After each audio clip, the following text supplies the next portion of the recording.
Hey, what's going on, guys? Welcome back to another video. Today I'm going to be showing you how to relight Firelink Shrine if it did go out, how to revive the Firekeeper, how to get Lautrec's armor, everything. Everything you could possibly want to know about everything. So, earlier on in the game, when you're going to fight the gargoyles, you might run into Lautrec. He's the guy locked in that cage. If you let him out, and you ring both the bells of awakening, he will kill the Firekeeper. If you pick up too many Firekeeper souls, I believe it's the ones in Blighttown and Undead Parish. If you grab both of those, he will also kill the Firekeeper. If you don't let him out of the cage and you ring both bells, he will break out and kill the Firekeeper anyways. So you either want to let him out and kill him up there, or come down here and just kick him off this cliff, and you can get his ring and everything. But if you don't do any of that, he will kill the Firekeeper. As you can see, dead. So that will mean that this Firelink Shrine will be unusable. Try to light the bonfire. Firekeeper is absent, cannot light bonfire. Now, when this actually happens, when you're down there, you will pick up her armor. It's at least the chest piece is what I'm wearing right now. It's these like robe looking things, and you also get a black eye orb. Now, if you go to your inventory, I believe there it is, invade world of murder of Firekeeper. So pretty obvious what you're supposed to be doing with that, but you might not know where to use it. So, mystical orb found on a Firekeeper's corpse. Invade the world of the murder of a Firekeeper to defeat the perpetrator and reclaim the soul of the Firekeeper. The black eye keeps constant watch on the city of the gods, Anor Londo. So, if you actually take the time to read through that, it's pretty clear what you need to do, where you need to go. But I'm going to show you specifically what to do. Unfortunately, I can't warp from that bonfire, so I'm going to go to a different one, but I'll meet you guys in Anor Londo. Alright, so here we are. Now, I think that the Chamber of the Princess bonfire that I'm at right here is the most convenient. And if you can warp between bonfires, I don't see any reason why you wouldn't have that, unless you forgot to light it or something. But there are 3 bonfires scattered throughout Anor Londo, including that one, so pick whichever one works best for you, and your goal is to get to this room right in front of me now, the one right before the boss fight. So once we get down in here, I'm going to run past this guy because we don't really want to deal with him. Perfect. And it'll say you feel the black eye orb quivering. Now, if the Firekeeper's dead on your world and you came through here originally to kill ONS, you likely have already seen that message. So, anyways, go to the black eye orb, click use item, try invading the world of a Firekeeper's killer. Yes. Searching for world of the guilty, invading world of the guilty as a spirit of vengeance.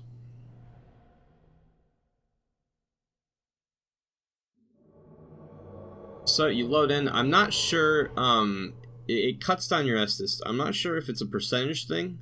Like, I brought 5, so I have 2. I'm not sure if you bring 10, if you'll have 4. Probably worth testing, because this fight's kind of annoying. But, yeah, you will have less Estus than usual. Now, you can see Lautrec down there in the middle. There's a guy on the left with, I believe, a spear. Might be a halberd, weird angle. And a shield, obviously. And then the one on the left is a mage. I like to take care of the mage first, just because someone sniping you is pretty annoying. It's also a decent strategy to take out, you know, one of the 2 melee ones first. I think if you kill Lautrec, he's like the host of this world. I'm pretty sure if you kill him first, then the other 2 will just kind of go home, just like if you're invading a world regularly. So if you want to just try to do that, then go ahead. But be aware that you will be getting shot in the back with magic, as well as being poked by this guy's spear. So, let's do this.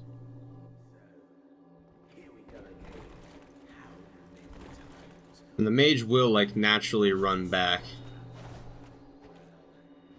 I recommend a fairly quick weapon, or at least one that has decent range, decent crowd control.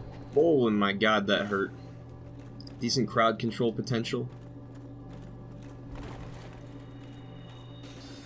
You can dodge the spells pretty easily, actually, just by, Did he really just punch me? Just by kind of walking to the side, preferably running, I suppose. He's getting pretty low there. Just playing Ring Around the Rosie with these guys. Alright, one down.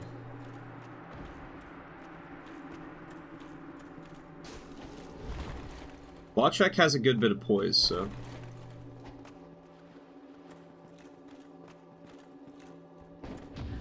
He can be parried quite easily, though. Especially if you have some experience fighting him in the past.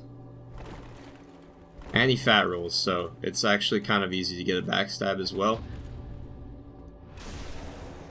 So I'm gonna just ignore the spear guy for now. You do get invincibility frames when you go for a counterattack after a parry, so you don't actually have to worry about him running up on you. Let's just see if he goes away.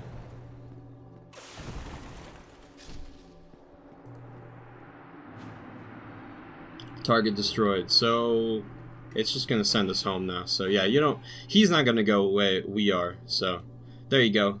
You can't just go for Lautrec straight away. I really would recommend dealing with that mage, though. As you saw, she hits pretty damn hard. I have super low vitality, admittedly, so that's kind of why it took down so much. I don't even know if I've upgraded it at all yet on this character, but you will get a Firekeeper soul, Ring of Favor and Protection, and 5 humanity. So definitely some good rewards there. I'm going to put that on right away because I've been just dying for some more equipment load. Let's see. I'll deal with my character later. You guys don't need to see that. Let's see. We're gonna want to go this way. There's a couple more things to go or to cover in this video. Just gonna juke our man right here. So if you head back up top here, you can actually get Lautrec's armor. This is a pretty cool set, honestly. And this is the only way to get it. Killing him in any other situation does not give you the armor. I don't even think it gives you the 5 humanity. Certainly not the Firekeeper soul, because obviously she wouldn't be dead yet if you killed him in any of the other 2 locations. But you will get his ring no matter how you kill him or where you kill him.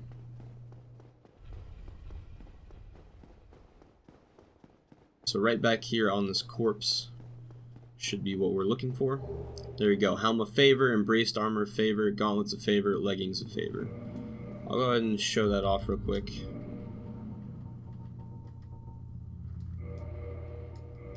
It's a decently heavy set. I would say pretty comparable to maybe Elite Knight Armor or Silver Knight Armor, something like that. Definitely heavy though, as you can hear by the way I'm walking. But pretty cool golden armor set, you know. And the helmet and, you know, the legs and everything, like it mixes with lots of other armor sets too, so nice little pickup there. Now what was I wearing? I don't know, let's put some random stuff on. I know I had that on at least, and a hood to cover my hideous face. Alright, so last thing you want to do is go back to Firelink. Now, the thing is, if you made it this far in the game without having Firelink as a usable bonfire, you can, of course, always warp to it, by the way, even if it's not lit, but you can't rest at it once you're there. So if you made it this far without it and you had no problems, honestly, you could totally just turn in that Firekeeper soul for an upgrade to your Estus. If you read it, this one's special. It says Soul of the Ashen Maiden, Firekeeper of Firelink Shrine. And then I believe the middle paragraph there is on every Firekeeper soul, and then the bottom was the Ashen Maiden locked in this dark prison for some transgression or by her own will. So definitely a unique Firekeeper soul. Now if we go over here, examine, return Firekeeper soul, she will be revived. You can talk to her. Thank you. And she actually speaks. Now I can continue my duty as a keeper. But I only hope that my impure tongue has not offend. So there you go. And unfortunately, you do not get to keep the Firekeeper soul. You use it to revive her. So again, if you want to use it to upgrade your Estus, go ahead. And that goes for any Firekeeper, by the way. There's Anastasia. There is the Quelaag's sister, and the Firekeeper in the Anor Londo bonfire area. So, no matter which one you kill, you will get a Firekeeper soul from them that you could turn into another Firekeeper soul, or another Firekeeper, sorry, and upgrade your Estus. You won't be able to rest at that bonfire where the Firekeeper was attending because it will go out, but you will be able to warp to it. So that's the thing, like Firelink Shrine, Anor Londo, and the Daughter of Chaos, that's what I was looking for. Those 3 bonfires are like super key for warping because it's how you get to other areas. Like Firelink Shrine, you can get to the parish, or the burg, you can get to the parish, you can get to New Londo, Blighttown, all that. Daughter of Chaos, you can get to Blighttown, you can get to Demon Ruins, and in Anor Londo, you can get to Duke's Archives, and, well, Anor Londo. So, all very important spots, which is why you're still able to warp to them. But, just don't forget, you can't use them, you won't get Estus, you won't be able to rest at them. Very, very important. But, that's going to do it for this video, guys. Hopefully, not having Firelink Shrine didn't give you too much trouble. And but there you go, that's how you do it. That's how you get Lautrec's armor, Ring of Favor and Protection, Relight Firelink, save the Firekeeper. I told you we'd cover everything in this video. So until next time, guys, have a good one. Actually, wait, hold on. I guess now would be a good time. I was going to make a separate video, but I might as well just put it in one of my Dark Souls videos. Right now, I'm currently working on boss guides for the Artorias of the Abyss DLC. If you bought the remaster, the DLC was included, so you don't have to worry about not having it, unlike the previous version of Dark Souls. And there are 4 bosses in there, and I'm just running through the DLC right now on another character, familiarizing myself with them. Hey, someone kindled. So I can get enough knowledge to actually put together a decent guide. And right now, I'm feeling pretty confident, honestly. I'm going to start recording those within the next couple of days, so expect those videos this week. I know some of you guys were wondering when or if I was going to put out some DLC guides, but I am planning on it. Just wanted to make a decent guide. Didn't want to fight the boss if I didn't know anything about it. So with that, I'll see you guys next time. Have a good one.